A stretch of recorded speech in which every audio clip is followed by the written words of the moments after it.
Hello friends, स्वागत है आप सभी का अपने चैनल GOVTS ट्यूटोरियल में।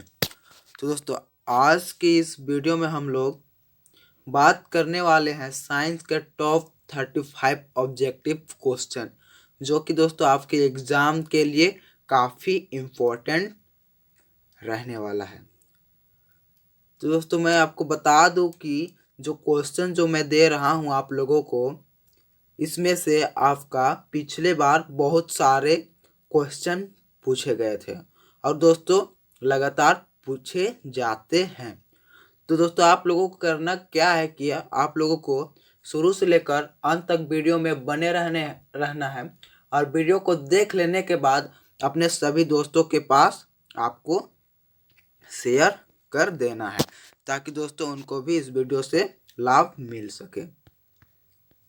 और दोस्तों, आप चैनल पे अगर पहली बार आए हैं तो चैनल को सब्सक्राइब कर दीजिएगा और सब्सक्राइब करने के साथ साथ बेल आइकन को ऑल पे सेट कर दीजिएगा, क्योंकि दोस्तों मैं जब भी वीडियो अपलोड करूं तो सबसे पहले नोटिफिकेशन आपके पास पहुंचे।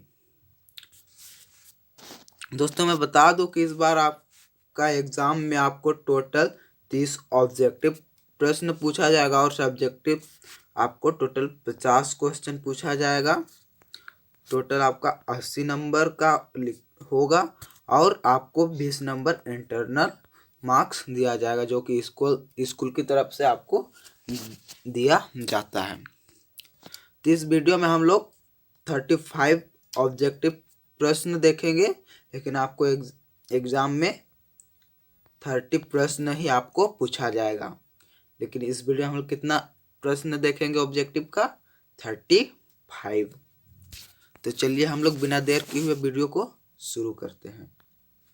तो देखिए, पहला प्रश्न जो आपका कहता है, क्या कहता है, देखिए, प्रकाश की किरण गमन करती है। तो प्रकाश की किरण गमन कहाँ करती है? क्या सीधी रेखा में करती है, या फिर टेढ़ी रेखा में, या फिर किसी भी दिशा में, या फिर इनमें से कोई नहीं? तो दोस्तों, आपका आंसर जो हो जाएगा, आपका करेक्ट आंसर हो जाएगा कौन सा? Option number A. जी हाँ, ये आपका प्रकाश की किरण गमन करती है, सीधी रेखा में करती है। दोस्तों, आप लोग याद रखिएगा। देखिए, नेक्स्ट प्रश्न आपका क्या कहता है। देखिए, 2 नंबर का प्रश्न देखिए, कहता है लेंस की क्षमता का एसआई मात्रक होता है। तो लेंस की क्षमता का आपको एसआई मात्रक बताना है। तो आपका आंसर जो हो जाएगा दोस्तों, आपका कौन सा आंसर होगा? आपका करेक्ट आंसर हो जाएगा ऑप्शन नंबर ए, डायोप्टर आपका लेंस की क्षमता का एसआई मात्रक होता है। बढ़ते हैं हम लोग नेक्स्ट प्रश्न की ओर। प्रश्न नंबर 3। देखिए, 3 नंबर का प्रश्न आपका कहता है उत्तल लेंस को कहते हैं। तो उत्तल लेंस को क्या कहते हैं दोस्तों? तो 3 नंबर का आपका आंसर हो जाएगा ऑप्शन नंबर ए, आपका उत्तल लेंस को अभिसारी लेंस कहते हैं। और दोस्तों, आपका अवतल लेंस को क्या कहते हैं दोस्तों? आपका अवतल लेंस को अपसारी लेंस कहते हैं। क्या कहते हैं? अपसारी लेंस, याद रखिएगा। ये आपका अवतल लेंस को अपसारी लेंस कहते हैं, याद रखिएगा। बढ़ते हैं नेक्स्ट प्रश्न की ओर। प्रश्न नंबर 4 देखिए, कहता है आपका मानव नेत्र के किस भाग पर किसी वस्तु का प्रतिबिंब बनता है? तो मानव के नेत्र के किस भाग में प्रतिबिंब बनता है, वो आपको बताना है। तो दोस्तों, आपका 4 का आंसर जो हो जाएगा आपका ऑप्शन नंबर डी, मानव नेत्र रेटिना या फिर दृष्टि पटल पे बनता है, याद रखिए। बढ़ते हैं हम लोग नेक्स्ट प्रश्न की ओर। देखिए, 5 नंबर का आपका प्रश्न कहता है आकाश का रंग नीला प्रतीत होता है। तो आकाश का रंग नीला क्यों प्रतीत होता है? आपको बताना है। क्या नीला रंग प्रतीत होता है, किसके कारण से? तो दोस्तों, आपका आंसर क्या हो जाएगा? 5 का आपका आंसर हो जाएगा ऑप्शन नंबर बी, प्रकाश के प्रकीर्णन के कारण होता है। नीला क्यों दिखता है? नीला प्रतीत प्रकाश के प्रकीर्णन के कारण होता है। देखिए 6 नंबर का आपका प्रश्न कहता है दोस्तों, विद्युत प्रतिरोध का मात्रक है। तो विद्युत किसका प्रतिरोध का मात्रक है? तो आंसर आपका हो जाएगा ऑप्शन नंबर बी, प्रतिरोध आपका वोल्ट का मात्रक है। देखिए 7 नंबर का प्रश्न आपका कहता है, विभवांतर का एसआई मात्रक क्या होता है? तो दोस्तों विभवांतर का एसआई मात्रक आपको बताना है। याद रखिएगा, यहाँ किसका विभवांतर का एसआई मात्रक पूछा गया है। तो विभवांतर का एसआई मात्रक दोस्तों आपका होता है वोल्ट। ऑप्शन नंबर डी आपका करेक्ट आंसर हो जाएगा। और दोस्तों मैं बता दूं कि जितना भी मैं क्वेश्चन दे रहा हूं आपको, ये very very very important question है, इसलिए आप इसको हल्का में मत लीजिएगा, अच्छी तरह से आप याद कर लीजिएगा। देखिए यहाँ पूछा गया आपका प्रतिरोध का एसआई मात्रक। देखिए प्रतिरोध का एसआई मात्रक क्या है? तो दोस्तों प्रतिरोध का एसआई मात्रक क्या है? तो दोस्तों आपका आंसर हो जाएगा ऑप्शन नंबर डी, ओम। प्रतिरोध का एसआई मात्रक ओम है। 9 नंबर का प्रश्न आपका कहता है, विद्युत मोटर परिवर्तित करता है। तो विद्युत मोटर क्या परिवर्तित करता है दोस्तों? तो 9 का आपका आंसर हो जाएगा ऑप्शन नंबर बी, विद्युत ऊर्जा को यांत्रिक ऊर्जा में परिवर्तित करता है। देखिए 10 नंबर का प्रश्न आपका कहता है, विद्युत धारा की दिशा में परिवर्तन होने पर चुंबकीय क्षेत्र की दिशा क्या होती है? तो दोस्तों आपका आंसर हो जाएगा 10 का ऑप्शन नंबर सी, चुंबकीय क्षेत्र की दिशा क्या होती है? चालक तार जिसमें धारा बहती है दिक् सूचक पर कोई प्रभाव नहीं डालती है। दोस्तों बढ़ते हैं नेक्स्ट प्रश्न। देखिए 11 नंबर का प्रश्न आपका कहता है, फ्लेमिंग के वाम हस्त नियम में अंगूठा किसकी दिशा को संकेत करता है? किसकी? फ्लेमिंग के वाम हस्त नियम में अंगूठा किसकी दिशा को संकेत करता है?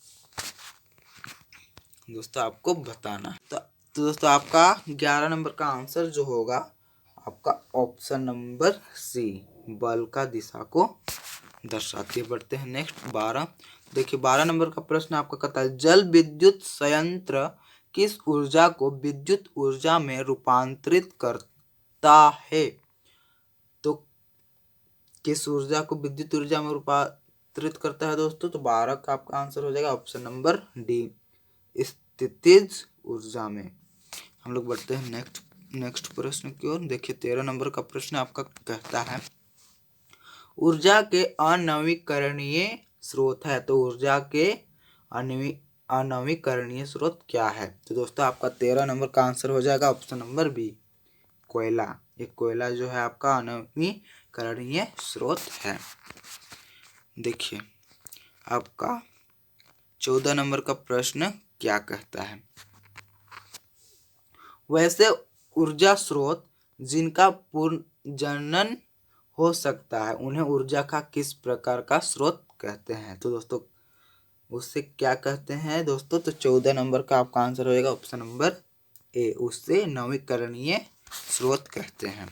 देखिए 15 नंबर का आपका प्रश्न कहता है, श्वसन किस प्रकार की रासायनिक अभिक्रिया है? तो श्वसन जो है वो किस प्रकार की रासायनिक अभिक्रिया है? दोस्तों 15 का आपका आंसर हो जाएगा ऑप्शन नंबर ए, उपचयन। ये श्वसन उपचयन रासायनिक अभिक्रिया है। हम लोग बढ़ते हैं नेक्स्ट प्रश्न की ओर। प्रश्न नंबर 16। देखिए 16 नंबर का प्रश्न क्या कहता है आपका, Fe2O3 + 2L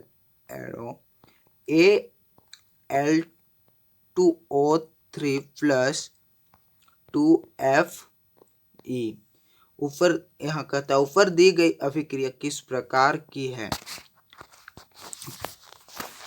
तो दोस्तों यहाँ आपका दिया हुआ है ये किस प्रकार की अभिक्रिया है आपको बताना है। तो ये दोस्तों यहाँ पे विस्थापन हो जा रहा है।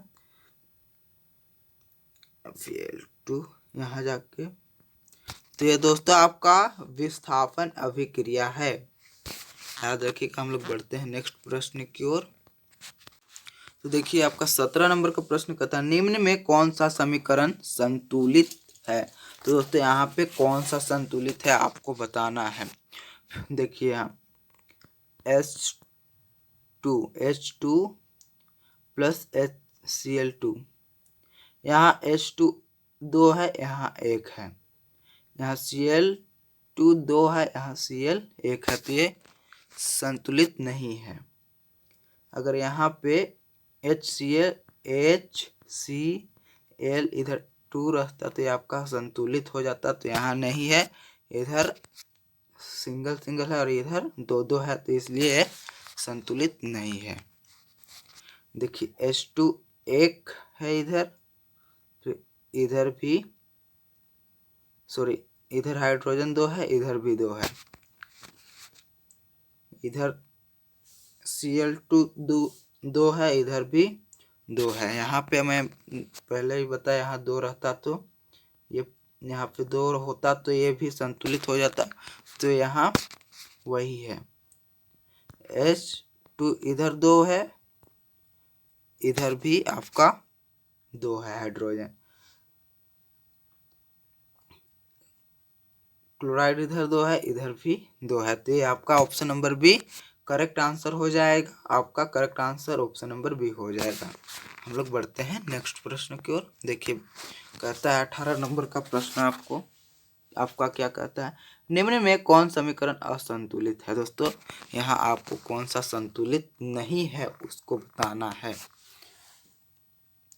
तो देखिए आपका Fe एक किधर Fe1 है, बराबर है Cl2 1 है, Cl2 इधर 2 है, Cl2 इधर 3 है। तो दोस्तों ये आपका correct answer option number option number A हो जाएगा आपका करेक्ट आंसर। ये आपका संतुलित नहीं है। हम लोग बढ़ते हैं नेक्स्ट प्रश्न की ओर। प्रश्न नंबर 19 देखिए कहता है क्या इनमें से कौन क्षारीय पदार्थ है। तो कौन सा क्षारीय पदार्थ है दोस्तों, तो 19 नंबर का आपका आंसर हो जाएगा ऑप्शन नंबर सी, चूना आपका क्षारीय पदार्थ है। देखिए 20 नंबर का प्रश्न क्या कहता है इनमें से कौन प्रबल क्षार है। दोस्तों इसमें प्रबल क्षार पूछा गया, तो प्रबल क्षार कौन सा आपको बताना। तो 20 का आपका आंसर हो जाएगा दोस्तों आपका ऑप्शन नंबर बी Mg और OH2, ये आपका करेक्ट आंसर बी हो जाएगा।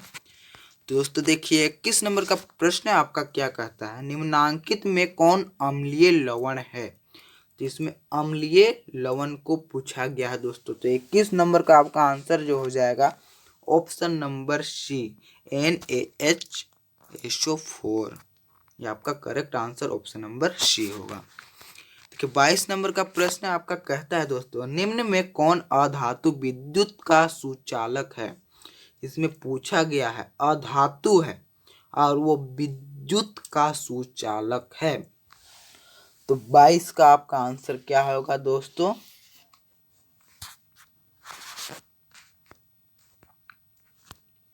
तो 22 का आपका आंसर हो जाएगा ऑप्शन नंबर ए ग्रेफाइट। एक ग्रेफाइट जो है ये आपका अधातु है भी विद्युत का क्या है सुचालक है। अब हम लोग बढ़ते हैं नेक्स्ट प्रश्न की ओर।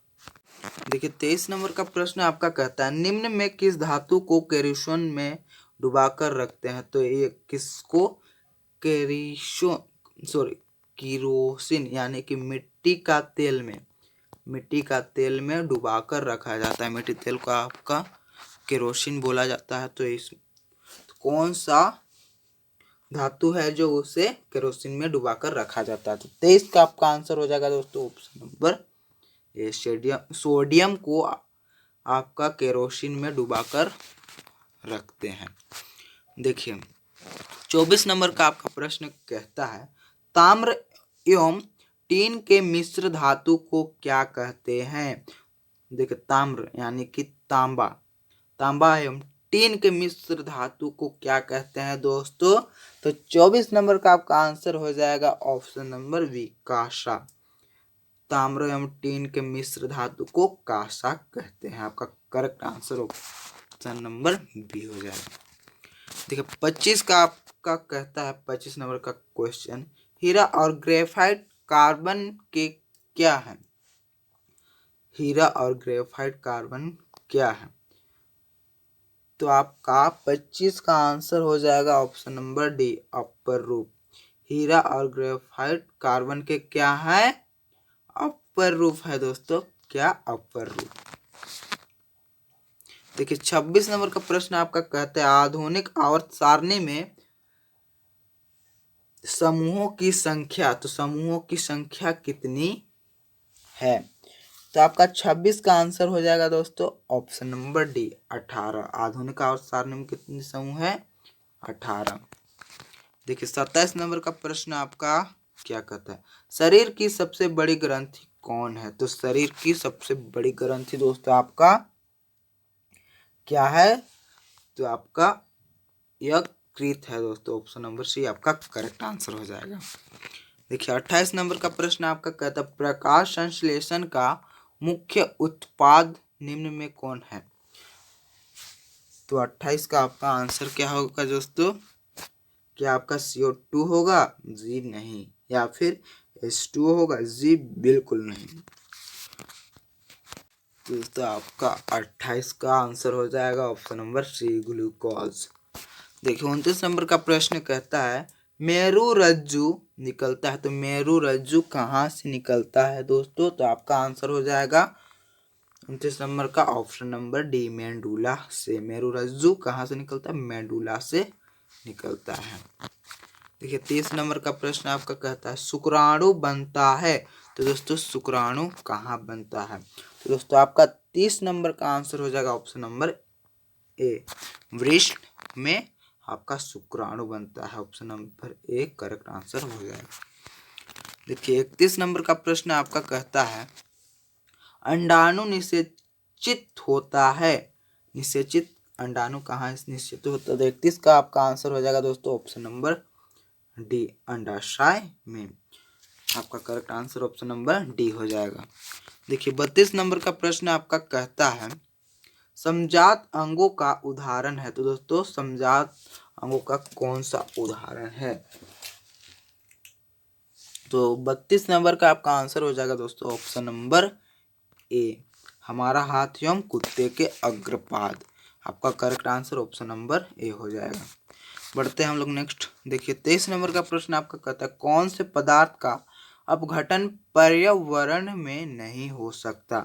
तो कौन सा पदार्थ है वो, उसका अपघटन पर्यावरण में नहीं हो सकता है दोस्तों?